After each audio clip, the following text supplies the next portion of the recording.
Hai, aku mau ngasih opini juga. Ini sebenarnya aku nggak pernah mau ngasih opini ini ke teman-teman semua ya. Cuman dari dulu tuh suka ada apa ya, sebuah pernyataan yang menyatakan bahwa saham itu judi. Bener nggak sih? Menurut gua ya, lo bisa cek lah track record gua. Gua sekolah di mana, SMP di mana, SMA di mana, lo bisa track record lah. Gue juga bukan orang buta soal agama juga gitu ya. Uh, Mungkin sahabat-sahabatku juga tahu gue seperti apa juga dulunya, dan sekolah gue juga sekolah yang ya notabene Islam lah gitu ya. Nah, tapi di sini poinnya adalah kita ngomongin soal judi ya. Judi itu balik lagi, kita tuh melakukan sesuatu yang istilahnya kita outcome-nya tuh bisa iya bisa tidak gitu loh ya, dan kemungkinan lebih ke negatifnya gitu ya. Makanya itu judi itu sebenarnya tidak dibolehkan. Tapi sebenarnya saham itu judi atau enggak sih? Jawabannya adalah tidak. Kenapa tidak? Karena pada dasarnya saham itu adalah aktivitas perdagangan, cuman dilakukan melalui digital. Nah, dilakukan melalui digital itu artinya kan kita bisa melakukan di salah satu sekuritas misalkan ya, itu untuk melakukan perdagangan tersebut gitu ya, atau melalui aplikasi ya. Nah, biasanya sih aplikasi sama sekuritas nyatu, tapi ada juga yang enggak gitu ya, nggak masalah ya, tidak sebut brand dan merek. Cuman kalau dari aku pribadi sih ya balik lagi tentang tujuan kalian. Kalau kalian misalkan anggaplah saham itu seperti jual beli aja. Jadi kalian membeli di harga 5.000, terus nanti kamu berharap di harga 6.000, 7.000 kalian jual gitu. Supaya kalian bisa dapat keuntungan selisihnya 2.000. Nah, 2.000 ini kan per lembar saham. Belum kalian misalkan untuk satu lotnya aja kan bisa 100. Jadi kalian aja. Nah, kalau kalian punya berapa lot, itu udah berapa lembar saham yang kalian bisa dapatkan.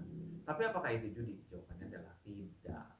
Karena itu adalah kan naik turunnya tersebut disebabkan oleh ya banyaknya permintaan dan penawaran. Sama seperti kita dagang di tempat umum. Kalau kita dagang di tempat umum, ya dagang di tempat umum misalkan, kalau misalkan kita terapin harga 7.000 ya untuk suatu barang, ternyata barang itu nggak laku di 7.000, kita udah ngambil keuntungan di 7.000, terus kita turunin ke 6.500, masih laku nggak? Oh, kalau masih belum laku 6.200 misalkan. Nah, sama seperti saham, kalau misalkan ternyata demand-nya kurang kan biasanya dia akan turun. Atau banyak yang ngejual, dia demand-nya akan turun. Sorry, jadi karena nggak banyak aktivitas transaksi, atau transaksinya lebih banyak yang jual, maka kurvanya akan turun. Sama. Kalau misalkan di sini itu tuh bedanya adalah kalau misalkan harganya nggak laku, ya dia berarti harganya dia turunin. Sama aja. Supaya apa? Tujuannya supaya laku lagi. Ketika harganya udah pas, udah laku, nanti kan dia akan naik lagi. Kalau misalkan kalian membeli suatu barang, barang tersebut itu banyak laku di masyarakat, ya otomatis ketersediaan kalian terbatas. Ketersediaan kalian terbatas berarti kalian harus menaikkan harga. Kalau kalian menaikkan harga supaya apa? Supaya hanya orang-orang tertentu yang sanggup untuk membeli. Supaya ya apa, dengan kebutuhan, dengan barang yang ada itu bisa terpenuhi semua.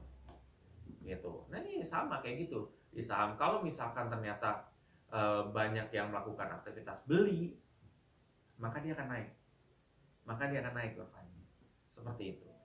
Lalu tentunya ada efek lain seperti istilahnya dari kualitas dari saham kita juga. Misalkan sahamnya itu secara laporan keuangan bagus gitu ya, otomatis kemungkinan untuk grafiknya naik itu lebih besar.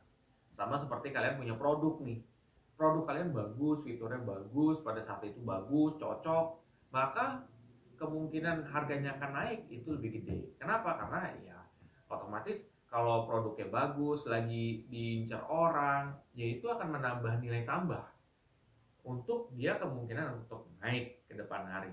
Tapi apakah dijamin? Tidak. Sama seperti kalau kita lihat saham nih, saham itu laporan keuangannya misalnya positif, bisa jadi dia grafiknya nggak naik terus, bisa jadi dia malah landai di tengah atau di bawah, tapi dia bagi dividennya gede.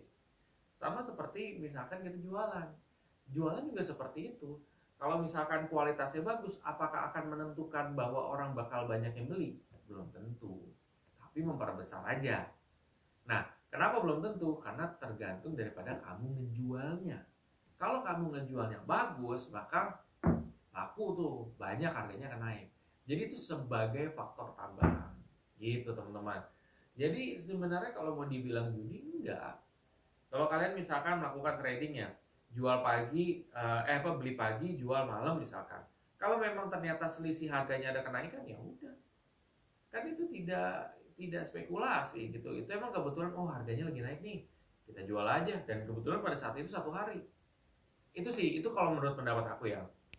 Balik lagi, keputusan investasi ada di diri masing-masing dan ini adalah personal opinion dari saya juga ya. Dan tetap teman-teman ketika berinvestasi pikirlah dengan jernih, bacalah informasi lebih dalam, jangan hanya terima mentah-mentah dari influencer atau dari pihak manapun, sehingga kalian mengambil keputusan untuk investasi itu benar-benar pure dari kalian. Mudah-mudahan bermanfaat. Sampai jumpa di video selanjutnya. Terima kasih.